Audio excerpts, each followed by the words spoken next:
Greetings, adventurers, and welcome to the Adventure Incorporated podcast. I am your Dungeon Master, Anthony Reed. This is episode 134, and the 6th episode of the Gorm story arc. After last week, you can expect a little more of the same, but we're going to put another little bit of a twist on it, and I hope you really enjoy it. As always, make sure you're giving us a 5-star review on iTunes or whatever service you use. Join us on our social medias on Facebook, Twitter, and the Discord. And please don't forget that this episode is brought to you by Dave and patrons like them. Head over to patreon.com/Adventure Inc. to become a patron today. We had Katie from Off the Table as our special guest this month on the patron episode. We had so much fun, and we're sort of spinning our own little story arc over there that I think is going to be very interesting when it all comes together. If you aren't a patron yet, head over there. $3 per month will get you access to those episodes, and there's a whole backlog of them. You're already 6-7 episodes deep, so you've got all kinds of content for just $3 a month. It's a huge, huge deal to us and to the show. That's all this week. Let's get started.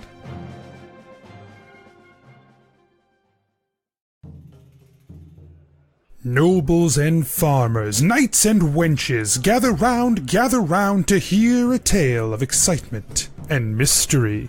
Brave adventurers facing grave dangers. Keth, the fighter monk. Guys, there's a lot of puppy in this cloak. I needed to say it. What? Genevera, the sorcerer. Genevera, you're sitting there next to Clyde, who just goes, "What the fuck?" I hold up my hand for a high five. Gebetto, the rogue. As soon as they see the five of you, their expression hardens. Well, we'll see you later. And Gebetto just turns. Gillick, the paladin warlock. But you're dying again, right? Like, you die, then you get a spirit. And you're nothing. And then you become nothing. And then you're nothing. That sounds like bullshit. Let's go kill the Death Lord.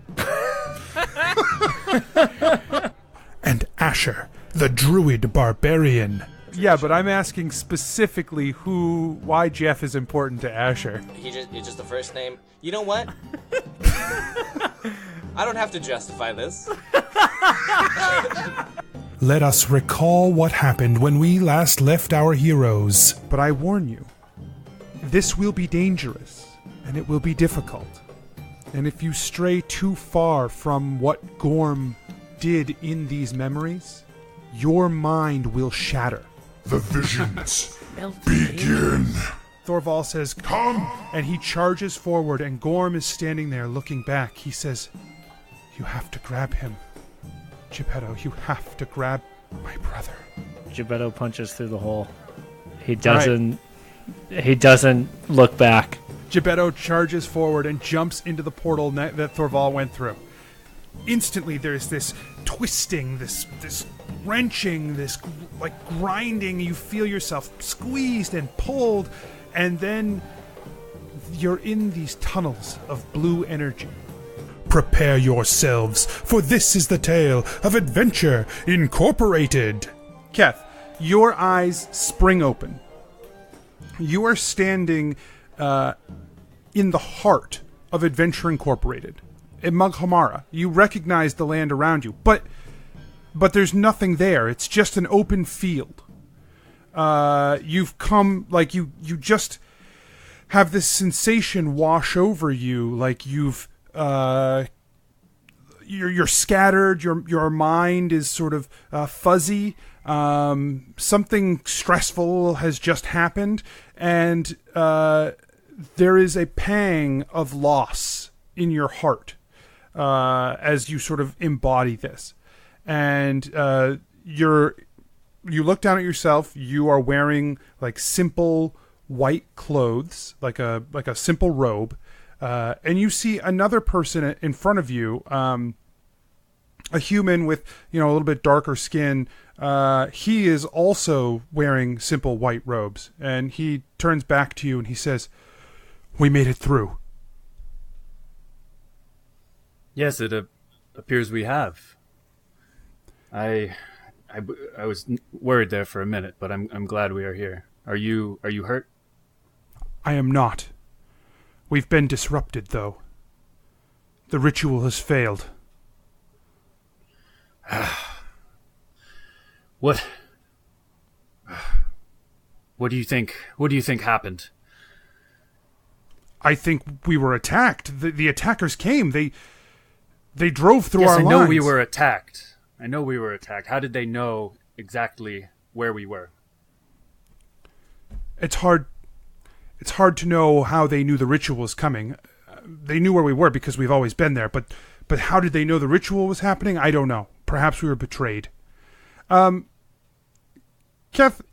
out of the corner of your eye, you see some movement, just like off to the side. And as you sort of snap your head around to look, it's Gebetto. He's just standing there. Do you see that over there? And Gorm taps this guy's shoulder and nods that way. The figure looks where you've pointed. He said, "Yes, there could be civilization that way. Perhaps we could find more of our brethren there." Perhaps. Yeah. And Keth is really confused on the inside, but is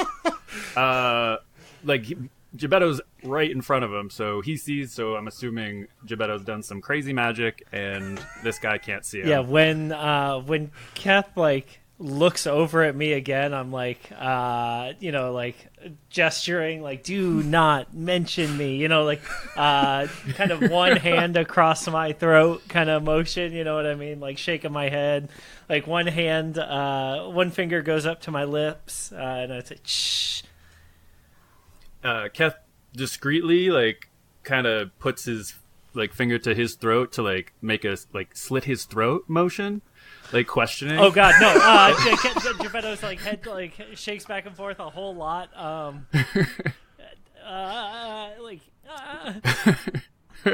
Okay, Keth gets it.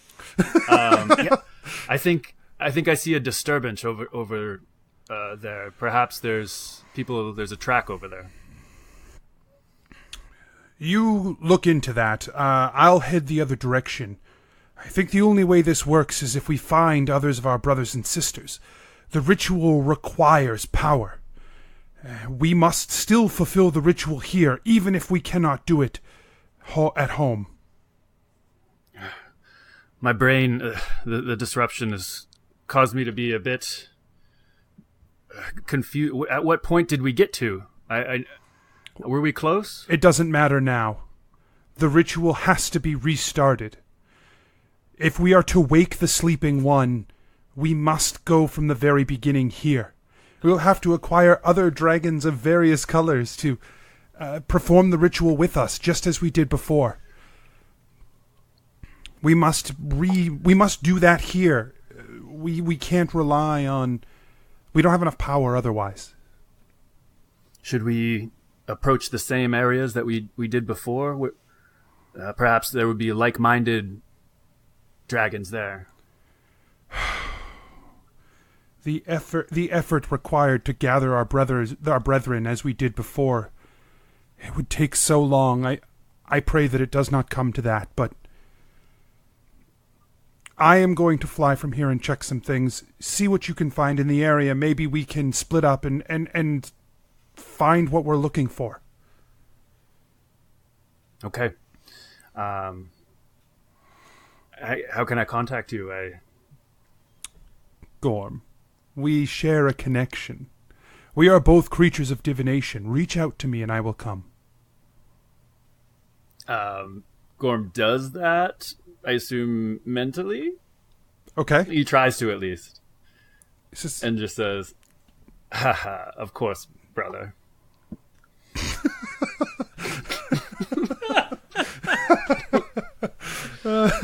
He nods, and you watch as he transforms into a large brass dragon and then flies away. Oh, brass or bronze? Was he bronze? He might have been bronze. Say both so that you can go back and edit the right one in. He transforms into a large bronze dragon and flies away. Great. It was brass. It was brass the whole time. Well, All right. Keth like realizes that he's in Gorm's body and forgets about Gebetto for 1 second and tries to transform into a dragon. Okay, yeah. You. How are you gonna do that? Like, what are you gonna try to do to transform into a dragon? So he's basically gonna get real small for a second, kind of like put all like tense up into himself a bit, and then all of a sudden kind of jump up and like throw his arms up Physically into the air like that. Yeah. Oh, that's so good. Okay. You tense yourself into a ball and you like throw your arms out and you feel like you're just trying to will your energy out to grow, and you look around you just still are you. You're still just Keth. I'm so disappointed. But you feel like you have access to certain abilities you didn't have before. You feel like you could blast a line of lightning out of your mouth. You feel like you could fly. You're not really sure how, but you don't look any different. You still just look like Keth.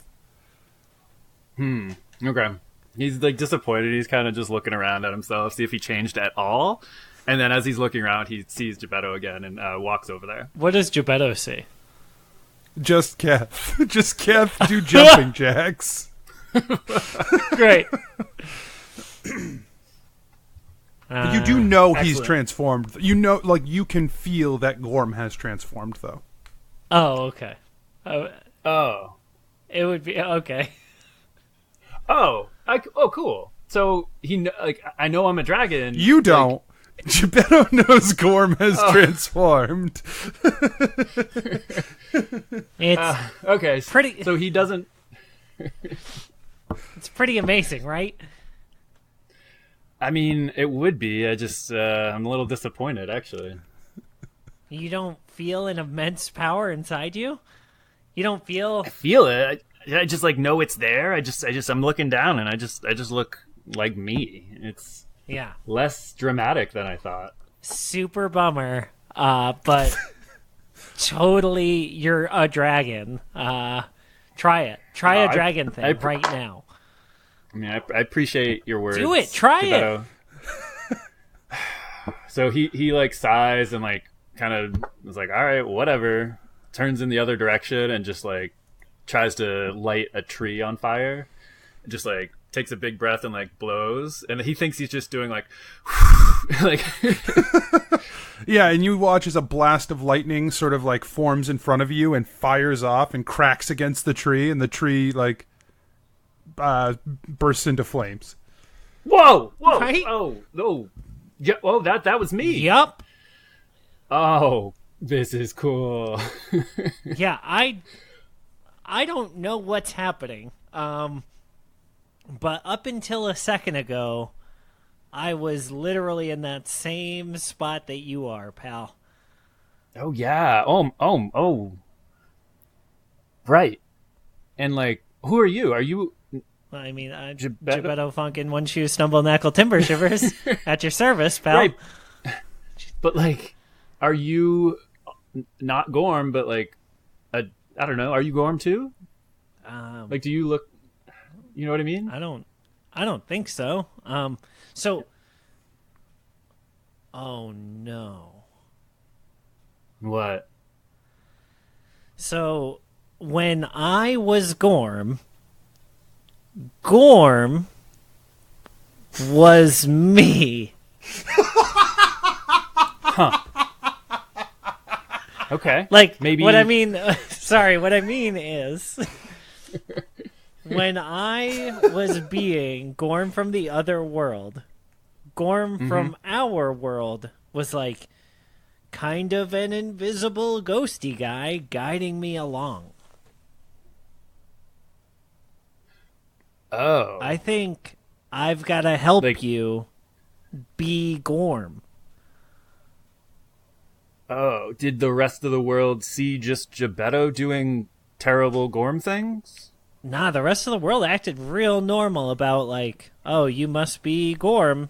So like, even though I didn't think the clothes would fit, I thought for sure people would notice right away. And everybody treated me like Gorm, even my brother. Oh, by the way, Gorm has a brother. I let him die. I guess Gorm let him die, because otherwise, like, the whole world would have shaken apart or whatever, so... Yeah. Gorm let his brother die for this. Oh, we always knew he was kind of a dick. Yeah, I guess. Okay. It's just more important, I guess, than I realized. Anyway, that guy was Thorval. Thorval, the one that I just was talking to? Yeah. He was the, like, I don't want to call it a cult, but it felt a lot like a cult. He was the leader of a group of people who wear the same clothes and worship for the end of the world. So I guess a cult. Any religion? Is that? Yeah, I mean they Okay. were all worshippers of Herrick's, and they were trying to awaken Herrick's. Yeah. Gorm played this No, that's- like he was one of 8. God, we had a name, and I can't remember it, but it was special and important. It'll come to me. Okay. Yeah. Okay, so I wonder. I don't know if you heard us talking. He just said we got interrupted from a ritual, and I assume it was Yeah, something to do with that cult. yeah, I was in that ritual. Oh shit. Yeah, I felt the power being drained from Gorm's body into the ground, to awaken Herrick's. It reminded me immediately of the machines in our world, Okay. but it was coming from us, dragons. Interesting. So I wonder if the machines, like from our real world, are just a new way that he's trying to like kind of redo this same ritual. Because they didn't have slammy hammers there, you right? said. No, So yeah, they- it was just right. it was just us dragons. Nobody here but us dragons. Shit. Okay.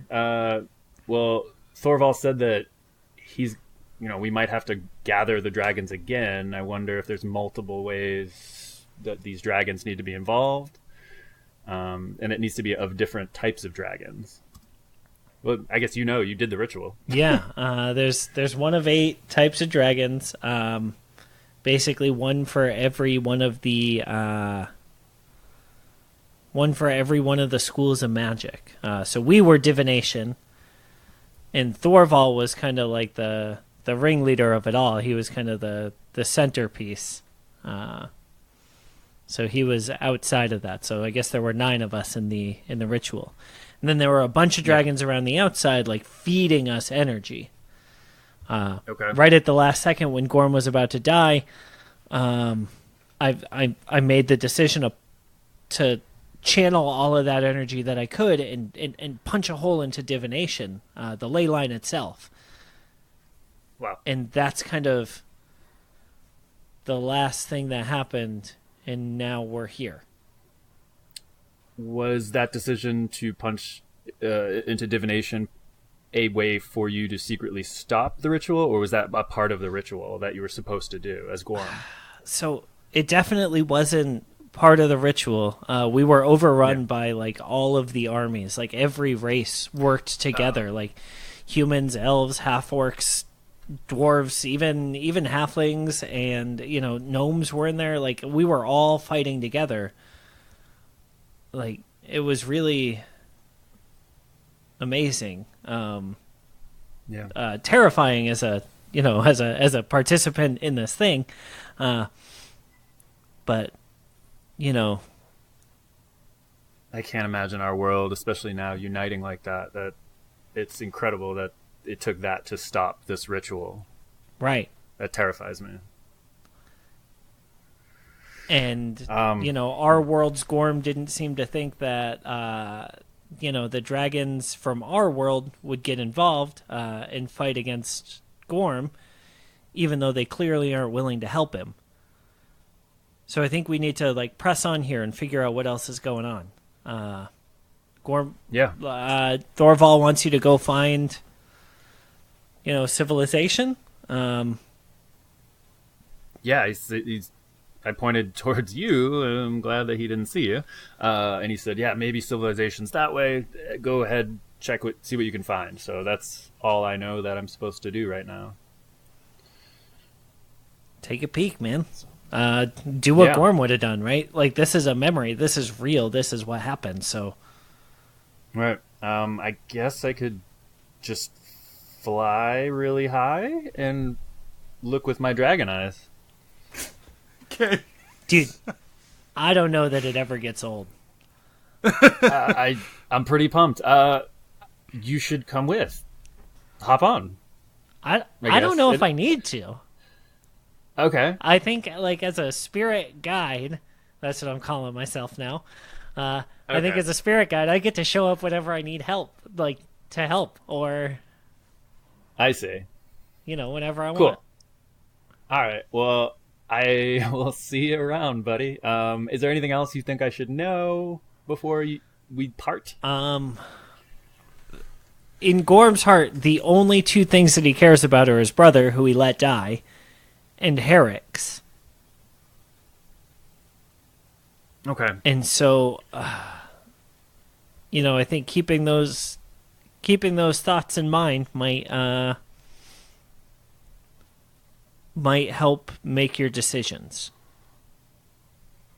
Did you find out if Gorm had any other family, just in case I meet this brother, to like kind of relate to him? I mean, the only person that I knew other than Thorval that was important to Gorm was Halath, and Gebetto goes ahead and describes Halath to him in painstakingly more detail than was given to him by the DM. Sure. Halath, when he's in his human form, is a younger, like a late teenage, human-looking person with like blondish hair. But he's also a green dragon, but a younger green dragon than Gorm is a dragon, is. Right. And so they're not truly brothers, but they are much closer than Gorm is to other dragons. Okay. All right. Maybe I should look for him. I'll be watching you. And Gebetto tries to fade away, so he's gonna move his arms. You do fade away. Yes! Just by trying, you fade away. Keth didn't expect Gebetto to fade away, and he expected him just continually back up, and he was going to pretend that he was shocked that he was gone, but he's really shocked that he's gone.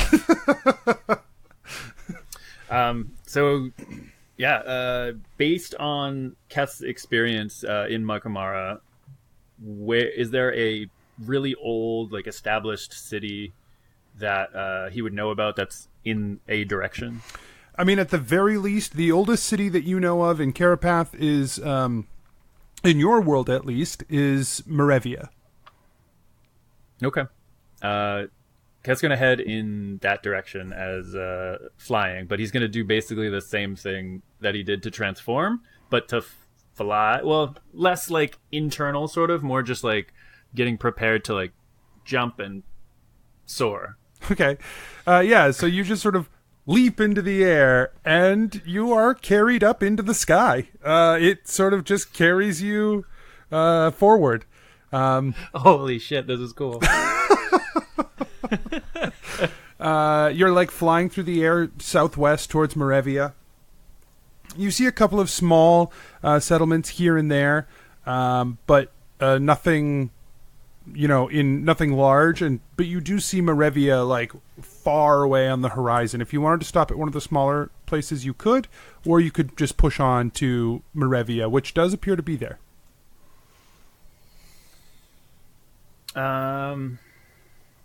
He wants to stop at the closest village that he sees, a somewhat established village. Sure. So the closest village you arrive at is one that you recognize as Kien.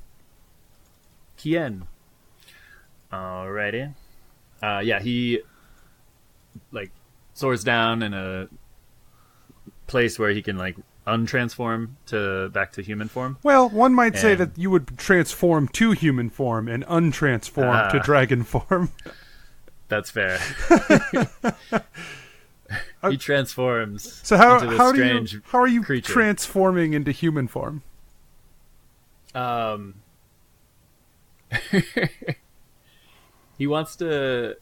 He's pictured himself flying before and like transforming from whatever he was into a human, but like really smoothly. So he's gonna fly and approach the ground and try and do it slowly and transform, just like think small and try and like walk as he's flying to walking in like a very smooth motion. Okay. I think you misjudged the amount of momentum that you probably have flying in, and you basically enter Kien at a light to medium run. But is it graceful? Eh. That's fine. Keth just kind of wants to know the approximate year and like what is in the area that will in the future become Adventure Incorporated. He just kind of wants to know the history a little bit of the area. Okay. So he'll approach the town, not like a farm if he can. Sure. So you sort of approach the center of town. A lot of the farmers seem to be out working. There's not a lot of like motion in town. There is an old man sort of rocking back and forth on sort of the front porch of one of the buildings. Gebetto sits up from where the old man is and like comes into reality. And he looks at Keth and says, "Hey, I remembered. We were called the Ritual Guard." Ritual Guard. Yeah, I don't know if you might need that, but that's what the 8 of us were called. And then he sits back down into the old man's body. Okay, yeah, the old man is still there the whole time and doesn't seem to be. He just like it seems to have no notice of Gebetto like pulling himself up out of the body of the old man and then sitting back down into him. But he's just rocking away. Hello there, sir. How are you on this fine day? Oh, I'm well. What can I do for you? My buddies thought it would be funny to kind of get me drunk and then drop me off in the middle of nowhere. Where are we right now? This is Kien, a small village. If you're looking for something particular, we might be able to put you up for the night, but not much else. I see. Okay. Very good. I don't even know what day it is. Could you tell me the date? Yes, of course I can. It's the 10th of Foam. Very good. The year? I told you I'm totally out of it. I would say so. Do you need a drink of something strong to bring you back into focus, boy? Perhaps. That would be lovely. He pulls like a little hip flask off and he pops it open. He says, come here. Of course, it's 1534. And he hands the drink off to you. Very good. Keth would know the year in his world. What? That is the year in your world. Really? Huh. So actually, the year in your world is 1535. 1534 was the year that you started adventuring with Adventure Incorporated. Interesting. And I landed in the area that Adventure Incorporated was, correct? Yes. You landed where Adventure Incorporated should be in your world. Damn. Okay. No Adventure Incorporated right there, at least. Okay. It's the damnedest thing. I could have sworn that we were near this place called Adventure Incorporated. Have you ever heard of that place? There starts to be like this weird shaking. Some sort of fuzzing of the memory. You're starting to feel like these vibrations coursing through all around you. You hear like sort of a crack. Gebetto pops out of the old man's body and he's like, "Man, this is what I'm talking about. We gotta remember we're Gorm. Gorm doesn't ask about Adventure Incorporated." Oh damn! Yeah, you're right. You're right. I need to just get on, find civilization, and find some fucking dragons. Great. I'm sorry. I meant to say dragons. Do you know of any dragons around? Keth was just common so thrown mistake. Easy He was typo. so thrown off by the shaking that he was just like jolted back and like, oh god, dragons. Easy. The keys are all right next to each Right. other. He says, dragons? Dragons are a myth, boy. You really are rattled, aren't you?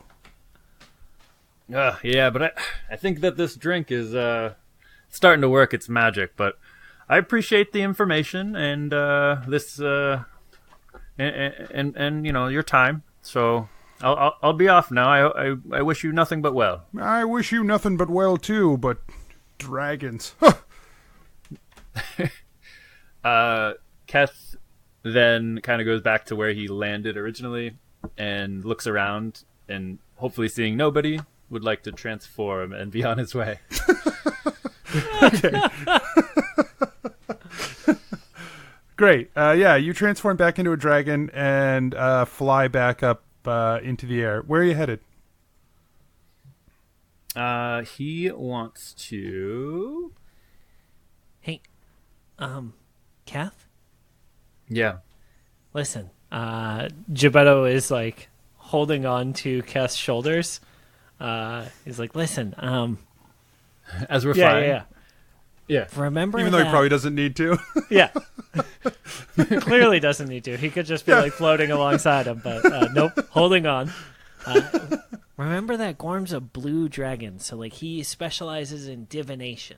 So like uncovering truths and finding things and thinking about and using the magic of divination. So, you know, if you're trying to hunt something down, you don't have to do it the old-fashioned way with him. Okay. So, Keth tries to take Gebetto's advice and use some crazy divination magic. So he's going to basically try and suss out some dragon energy somewhere and see if he finds the directions of flying. Okay, so you're going to use an ability called Detect. So basically you're going to make a perception check. Go ahead and make a perception at plus 17.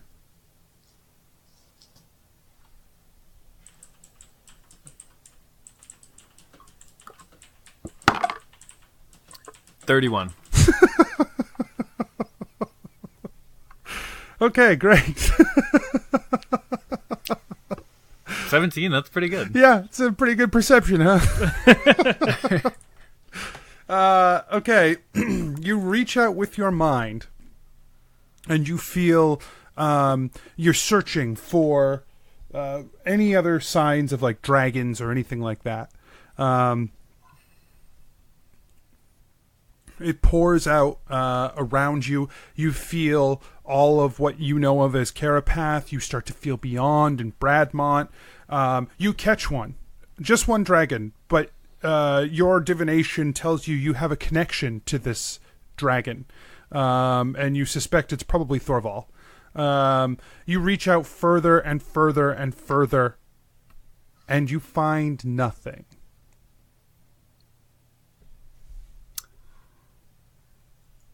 Huh. That is weird. Okay. So he heads towards Thorval. Okay. Yeah, you fly toward Thorval, who is sort of in the northern section of Bradmont. Okay. Can he... so is Thorval in around other people, or is he by himself? You don't know yet. You're still sort of flying toward him. Do you just want to go the whole way? Do you want to like send him a message first? Like, what do you want to do on the way there, or if anything, or do you just want to get there as fast as you can? I just want to go get to him, but as I'm approaching, I want to send a message just saying, brother, brother, what are you doing? You up?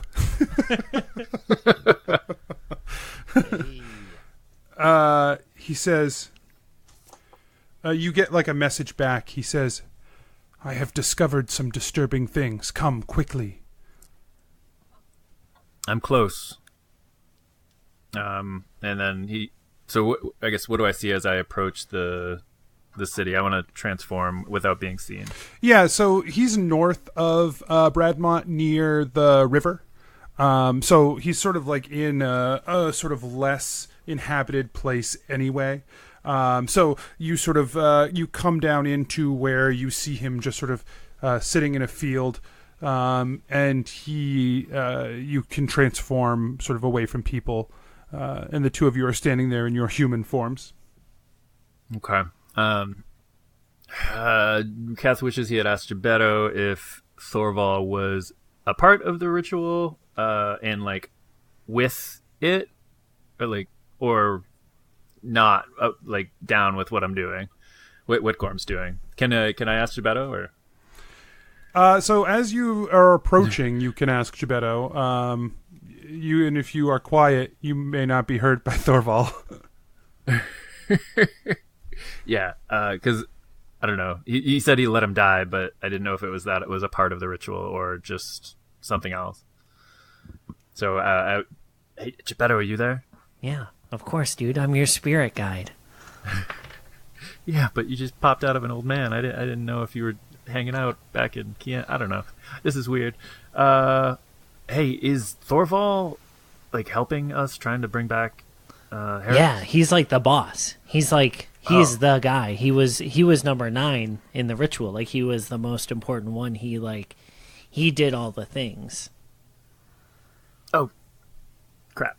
Yes. And Halath, our brother, was also helping in the ritual, but we had to let him die. There just wasn't time to save him. Right.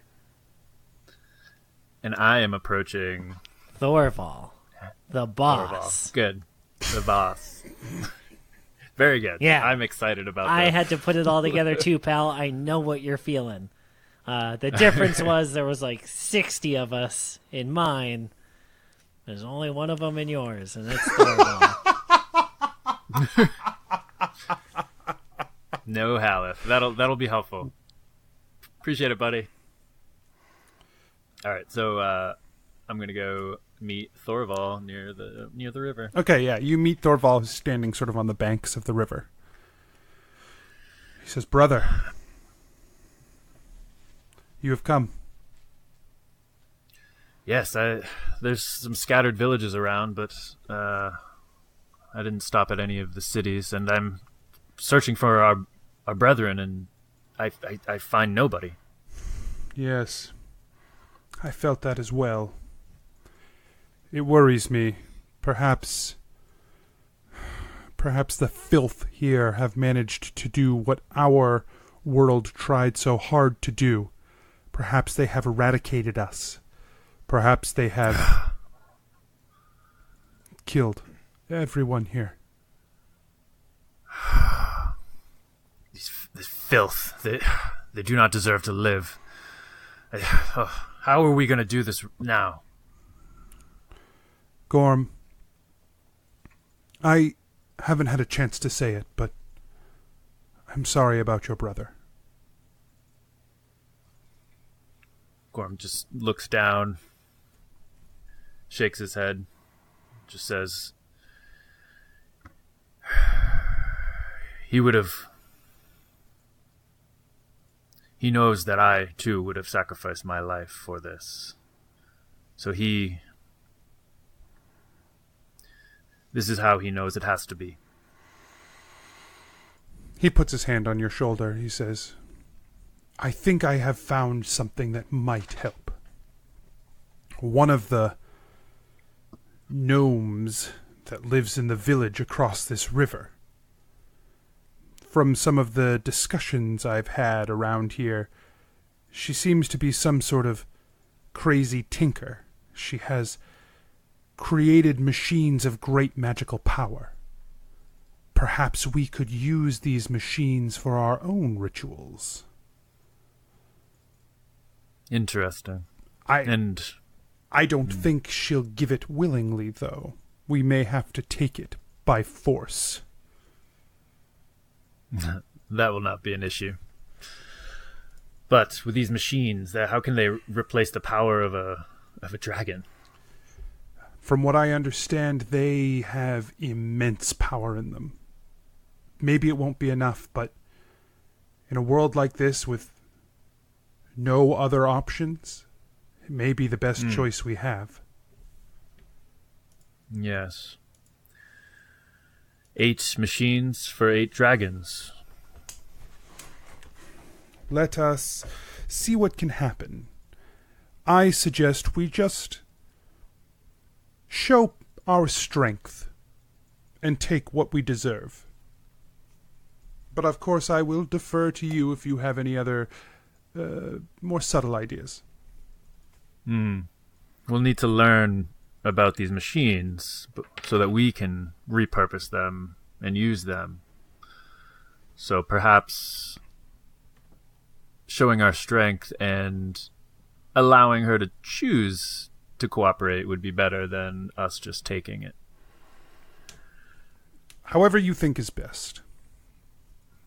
All right. We should go at once. Are we taking flight? Of course. He answers like way too happily. Okay. He transforms again into his draconic form. Just a giant, like massive brass dragon. He nods to you.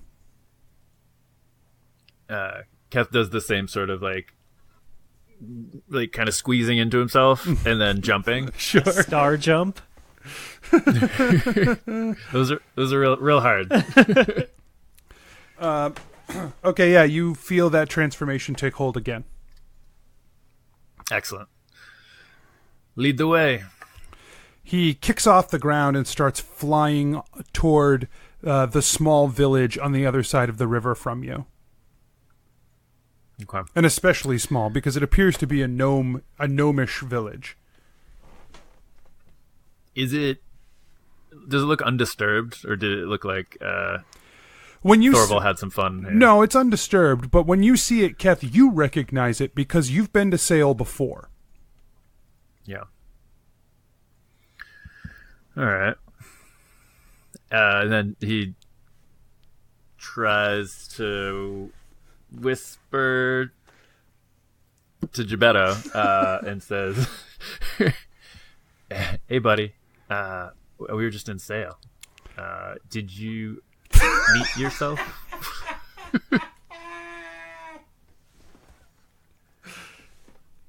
Gebetto doesn't respond. Okay.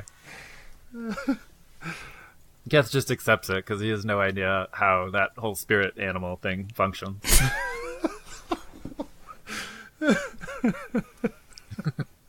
Okay. Thorvald banks hard as he flies over the river and dives down onto the village below.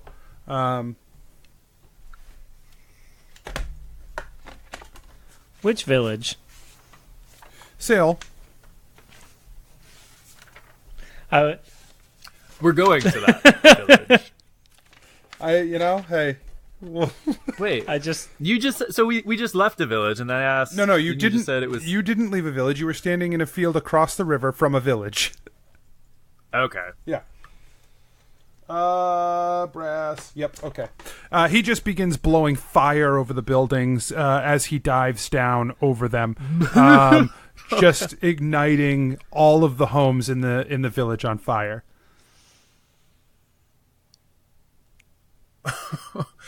Gorm coughs a little bit, and he says, I feel like I'm coming down with a cold, brother. The world begins to shake slightly. And then immediately blows fire, just like in any direction that he was facing, because he was like, violently coughing. Yeah, well, so you blow lightning. So a blast of lightning cracks across the sky, like careening down towards the center square of town, and just smashes into the cobblestones there. As people start to run from their homes, everyone looks up and they are screaming. And Thorvald continues to just lay waste to the area. Brother, where is this craftsman? The center of town. She keeps her home in the center of town. All right, let's proceed. I think they get the point. He sort of like takes his place down in the center square, and he like sort of motions for you to join him. Keth comes down, and hopefully he had practice with the first time and smoothly lands and walks. So you're going to transform again? Thorvald has not transformed. Human. He's stayed in his dragon form. Okay. He's sort of like out loud, because he's been speaking to you in his mind. Out loud, he sort of like bellows deep, and he says, I seek the one who is known as Penelope. Bring the plans to your machines. Give them to us, or we shall consume this town. Out from the front doors comes the mayor of Sale, who you have seen before. And Penelope stands defiantly in front of you. Well, hello there, Penelope. You've heard why we're here. Would you do us a favor and just bring out those plans and we can have a chat? Drop dead. And she drops a stone on the ground. And as the stone hits the cobblestones, a green portal blasts open. And from the portal steps Elatrix. Boop! He says, dragons, hmm? There have not been dragons here in a very long time. Well, it seems that it's changed now.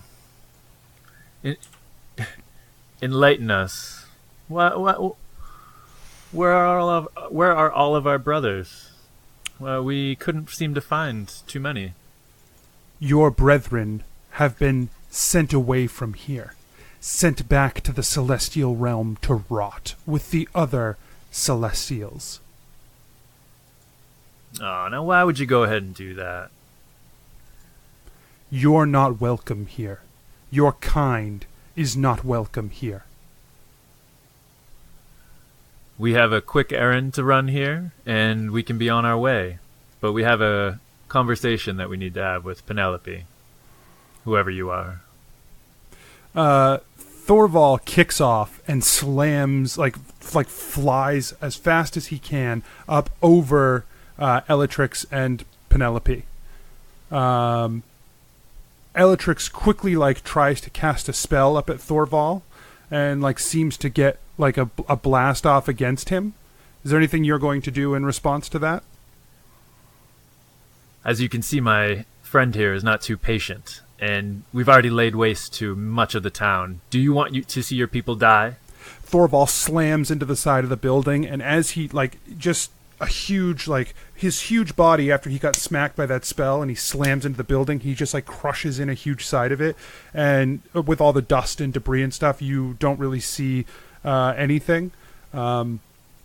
And Elatrix turns to you, and there is fury in his eyes, and he says, "You have overstayed your welcome. I will kill you for this." Keth just says shit, and transforms into a dragon. Okay. Yeah, once you do your jumping jack, and you feel all of that power sort of rise up in you, you like sort of extend out into your draconic form. He did the jumping jack thing like as he was running towards Elatrix to try and basically tackle him with his dragon form. Okay, go ahead and make a melee weapon attack with a plus 16 to hit. We're never gonna beat Gorm, are we? Gillick's gonna be like, oh, hit again. 27 to hit. Okay, yeah, that hits. Go ahead and roll 2d6 plus 9.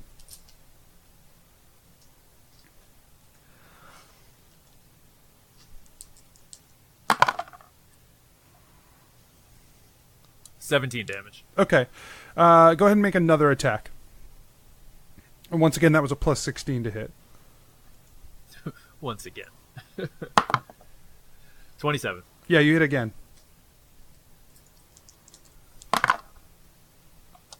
Uh, 13 damage. Okay. You like strike down into this like, human-sized person. He's an elf, but he's human-sized. And you just expect to you're a dragon. You expect to just eviscerate him, except you know better. And after you strike him twice, he sort of smirks a little bit and just bursts into his coatl form as it flies up into the air.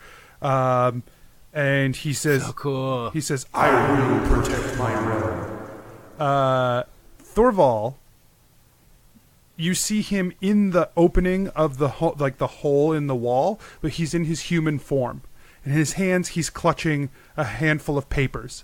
And he's also clutching, his side, which is just, torn open and bleeding. And you hear in your mind, sort of weakly, "Gorm, open a portal." Gorm, he tries to do that. He basically just, Keth imagines his time in the Divine Ley Line and just pictures a portal there and hopes it shows up. Make a charisma check at plus 5. 18. You sort of focus your energy a little bit, and you tear open a hole about the size of a human that Thorval just leaps out of the building. And you hear Elatrix, "No!" And Elatrix dives for him. Follow, and man. He drops into the portal. Yeah, I follow. Okay. Quickly. You charge toward the portal as well. You get there about the same time Elatrix does, but you are in dragon form and are not big enough to fit through the hole.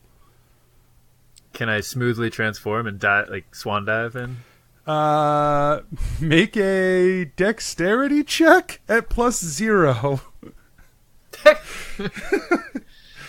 Come on! 16.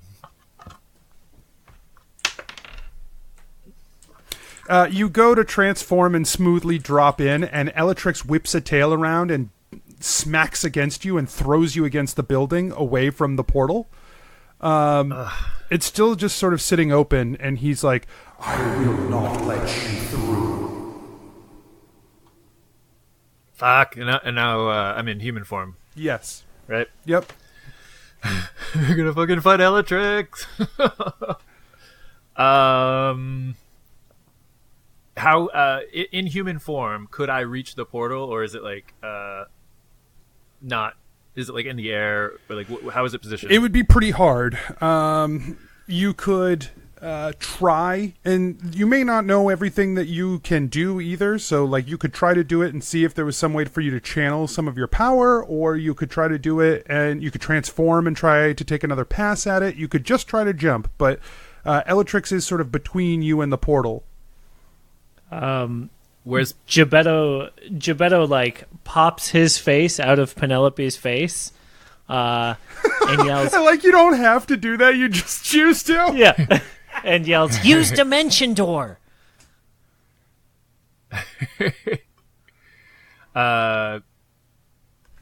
Excellent. So, assuming I know, I could look it up, but I'm gonna guess what it is. So, Keth's gonna run. He's gonna run in the opposite direction from Elatrix, creating a door in front of him of Gorm, so that he can run into the portal and hopefully out directly pointed at the portal that I created, like the divine portal. Yeah, okay. I see what you're saying. So you're going to try to charge the opposite direction from the portal and then use Dimension Door to, like, zip back the other way and pop into the portal. I'm trying to make Elatrix think I'm just, like, running away, so I'm just going to say, fuck this, I'm out of here, I'm done, and run like that.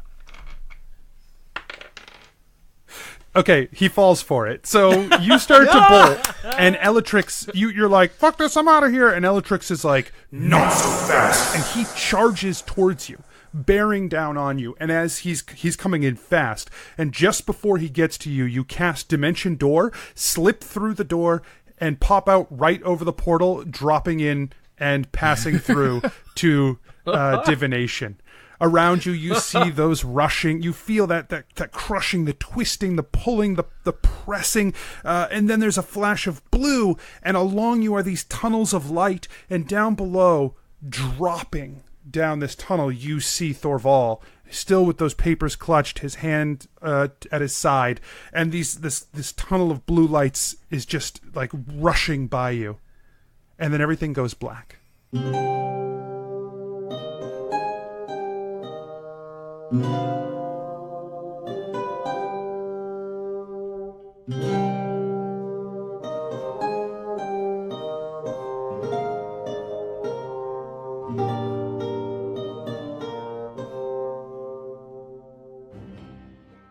Hey adventurers, DM Anthony here again. I just want to remind you that there are lots of ways to support the show. Head on over to patreon.com/adventureinc. Tell your friends about the show. Rate and review us on iTunes or wherever you get your podcasts. Links and more can be found at adventureinc.podbean.com. Thanks everyone, we'll see you next week.